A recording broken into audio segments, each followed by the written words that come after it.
Hello and welcome back to my channel. My name is Chris, and on today's video we're talking about a fragrance from the house of Atelier Cologne.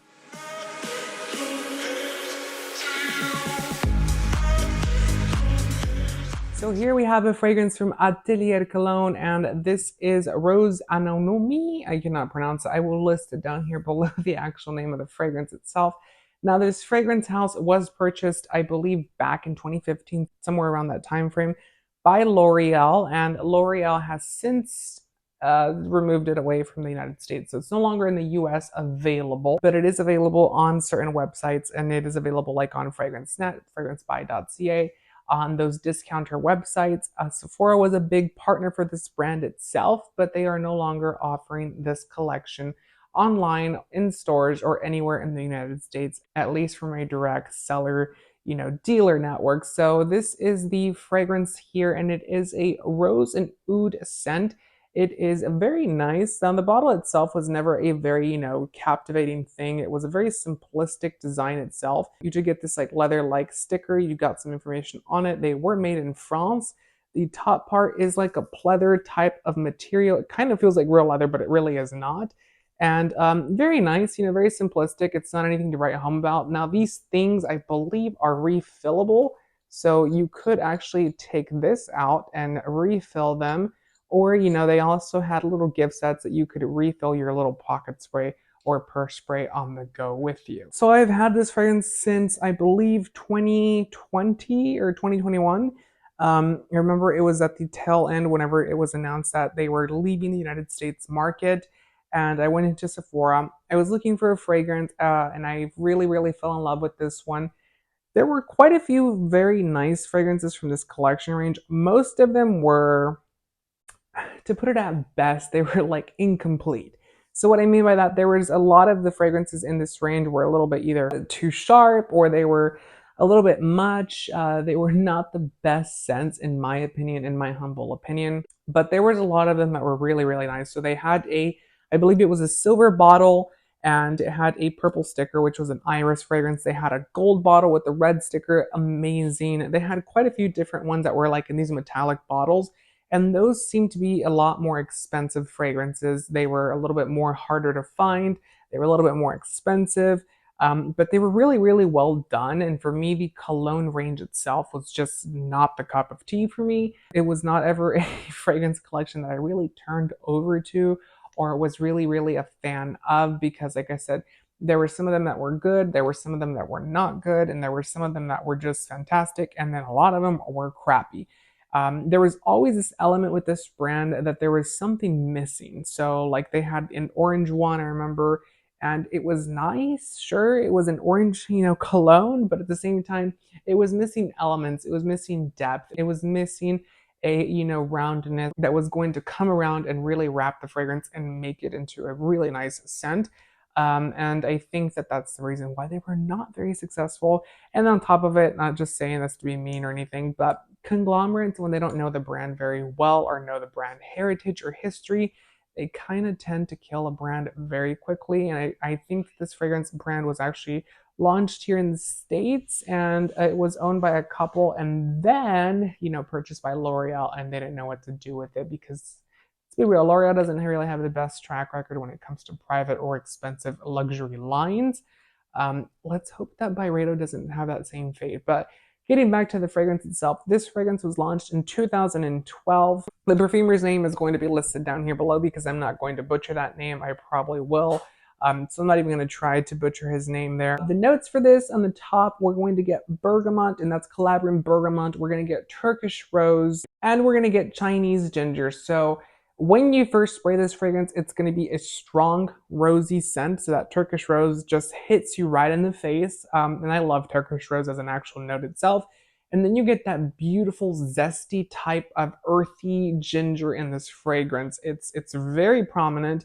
That ginger does dry down all the way down to the base, so you do get that ginger feel to it. You also get that rose in there as well, and they're kind of mixed together, but they're very, bold to where they are separated, and you can tell that they're different notes.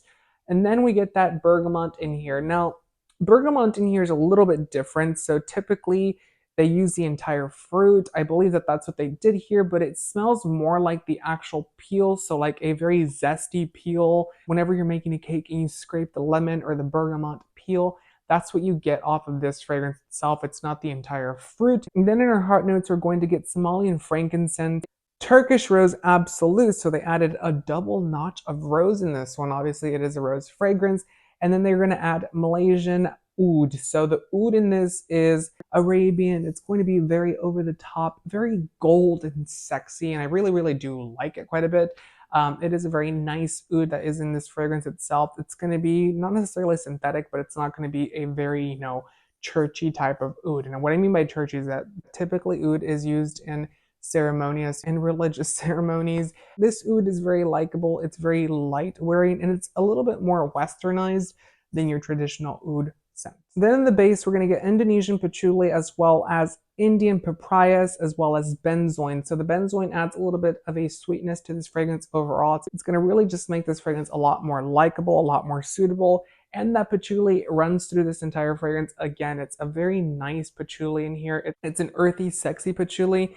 And I really, really like this fragrance. Now, the thing about this fragrance to me, it reminds me of a couple other fragrances out there on the market. So if you guys have ever seen my video for Lancome's Oud Bouquet, it kind of has an air to that. Oud Bouquet is a little bit more French. So it's going to have a little bit more of that je ne sais quoi, that a little bit more floral, a little bit more over the top and, very very French, if you will. And this fragrance itself is kind of like a watered down version of Oud Bouquet by Lancome. It's also kind of like a watered down version of a lot of Bon No. 9 fragrances that have oud inside of them, but not quite as good. So because of that, I think that's probably why I've never reviewed this fragrance, because I didn't want to come on camera and just say really mean things about it, because I do like it. I do genuinely like to wear it, but it's one of those fragrances that, although it is an eau de cologne or it is a cologne absolute, it does wear very well, so you're going to get longevity, you're going to get performance out of this one. It's going to wear all day. It's going to linger on your clothes even after you wash it. So it's a really potent fragrance here.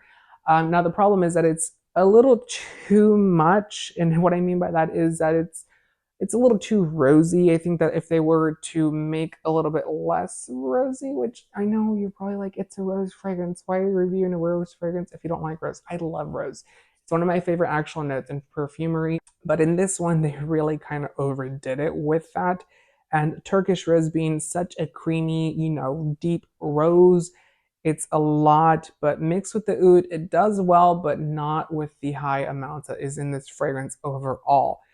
So I do really, really like this fragrance. It is nice, it is wearable, it is likable, but it's not going to be a versatile fragrance. It's going to be more dressed up.